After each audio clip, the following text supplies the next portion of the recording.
आज हम आपको बताएंगे कॉकलिया के बारे में। कॉकलिया कान का जो तीन पार्ट्स हैं, ये आउटर ईयर है यहाँ से लेके पर्दे तक। उसके बाद इनर ईयर आता है, मिडल ईयर आता है। सबसे अंदर जो इनर ईयर है, सबसे अंदर का भाग, उसके अंदर कॉकलिया। कॉकलिया जो नाम है वो स्नेल से बना है। स्नेल बिल्कुल जैसे कॉकलिया की शेप के टाइप ही होता है ये। एक फ्लूइड फिल्ड जो अंदर से बॉडी के अंदर, सभी के अंदर जो लिम्फ नोड्स होते हैं, तो लिम्फ जो होता है उसी तरह की जो फ्लूइड इसके अंदर इकट्ठा होता है, उसको हम कहते हैं कॉकलिया। उसके अंदर ये फ्लूइड भरा रहता है। अब ये कैसे काम करता है? सबसे पहले जब कुछ भी आवाज़ आती है तो साउंड वेव वो बाहर के कान से ट्रेवल होके अंदर ईयर ड्रम मान ले पर्दे तक जाती है।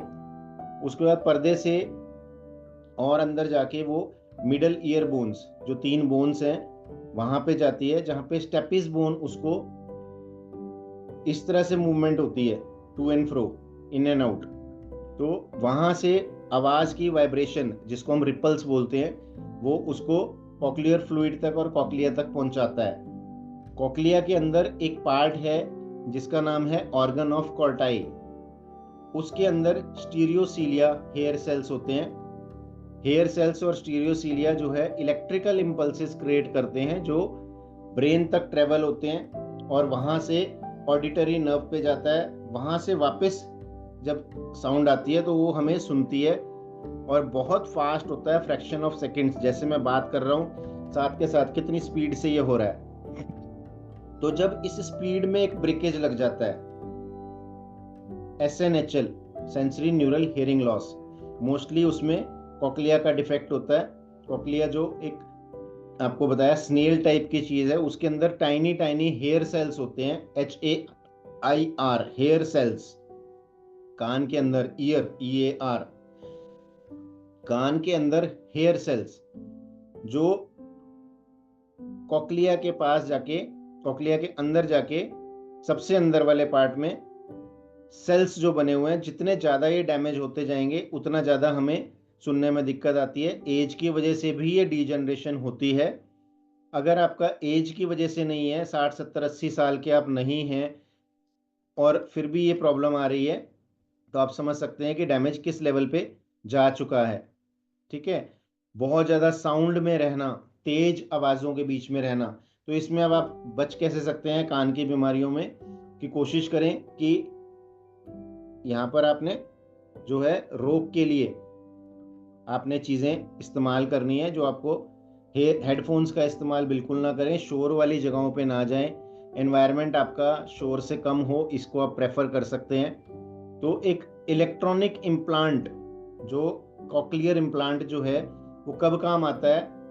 अभी आज की तारीख में अगर हम एलोपैथिक लैंग्वेज में बात करें, तो जहाँ पर आपको सिवियरली प्रोफाउंड लॉस हो चुका है, मतलब 90% 100% सिवियरली लॉस है, वहाँ पे कॉकलियर के अंदर एक इम्प्लांट किया जाता है, जो एक पार्ट यहाँ पे लगता है, मशीन का एक पार्ट, और एक कान के अंदर जाके कॉकलिया के पास जाके लगता है, और उसका दोनों का कोऑर्डिनेशन से आपको कुछ आवाज़ सुनने लग जाती है।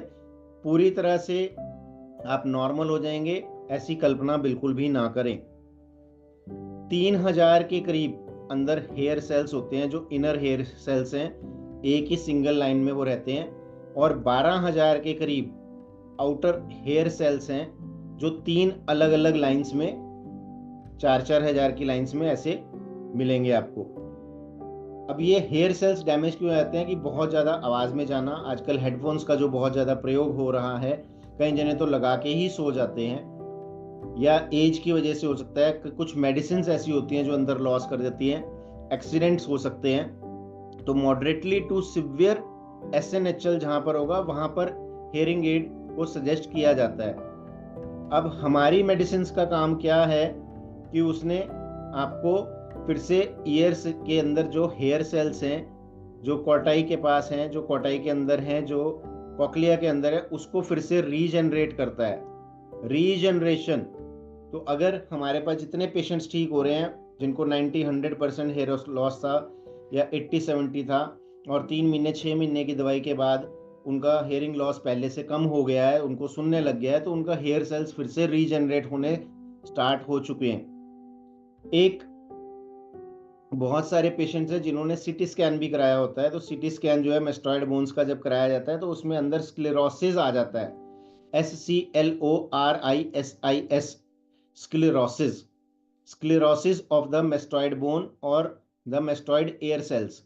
तो ये जितने ज़्यादा घिसते जाएंगे, कान में इन्फेक्शन है, कान में बार बार पस या मवाद बन रहा है, ये भी एक बहुत बड़ा कारण हो सकता है कि अंदर आपका ये डैमेज हो। ठीक है, तो हमें अगर कॉक्लियर इम्प्लांट नहीं करवाना है या हम कुछ डिले कर सकते हैं तो 4 से 6 महीने कम से कम आपको हमारी मेडिसिन को देने चाहिए कि कॉक्लियर इम्प्लांट से हम बच सकें, या हो सकता है कि उसकी ज़रूरत ना पड़े। और किसी भी तरह के कोई प्रश्न के लिए आप कभी भी मोस्ट वेलकम है। Any time you can message और व्हाट्सएप और call with in working hours, और आपको यहाँ से हर तरह के रिप्लाईज ज़रूर मिलेंगे।